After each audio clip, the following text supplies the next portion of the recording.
بشكر جمهور نادي الزمالك العظيم اللي كان موجود في استاد القاهرة في نهائي كاس مصر، بالأخص الوايت نايتس، على اللي عملوه مع عبد الشافي. عبد الشافي ما كانش عارف أو مقدر جمهور الزمالك بيحبه أوي كده. عبد الشافي في نفس اليوم ده بعت لي بالليل، قال لي أنا بشكرك إن أنت وديتني عند جمهور نادي الزمالك، لأن هو حس فعلا الناس بتحبه وبتقدره قد إيه. أنا بالنسبة لي عبد الشافي أعظم حد دخل أوضة نادي الزمالك بالنسبة لي أنا، يعني حد كان يستاهل أكتر من كده. فأنا بشكر الجمهور اللي هو حسسه بقيمته وهو بيبطل. عبد الشافي لو قعدت اتكلم من هنا مليون سنه مش هقدر اديله حقه.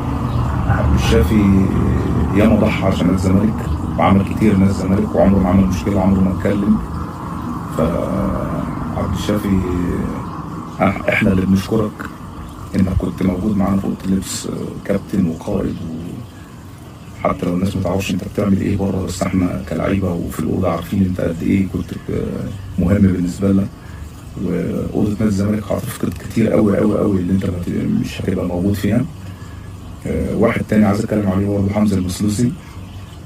حمزه المسلوسي من ساعه اول يوم ليه في نادي الزمالك لحد اخر يوم ليه في نادي الزمالك بيشتغل، بس عمره ما عمل مشكله، عمره ما اتكلم. هو فعلا كابتن من كباتن الفرقه.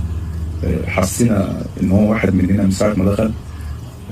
جمهور الزمالك دايما بيقدر الناس اللي بتخلص واللي بتموت نفسها. ممكن تبقى بداية حمزة مش كويسة مع الزمالك، لأن هو كان جاي بعد فترة راحة كبيرة، بس شط القدر بعد وقت قصير حمزة بقى عند جمهور الزمالك عامل ازاي. حابب أشكره وبقول له زي ما قلت على عبد الشافي اللي الأوضة هتخسر كتير، برضه حمزة المسلوسي الأوضة هتخسر كتير لأن هو مش هيبقى موجود. بشكر رابطة الإمارات. الحمد لله عبد الشافي حمزة موجود في الامارات، ورابطه الامارات هتعمل له حفله. على طول دايما بنقول ان احنا جمهور نادي الزمالك جمهور عظيم، وده مش كلام، احنا فعلا بنقدر الناس اللي بتخلص لتيشيرت نادي الزمالك، وحمزه واحد من الناس اللي هي تستاهل الحفله اللي هتتعمل له، ويا رب تطلع حلوه وحمزه ينبسط.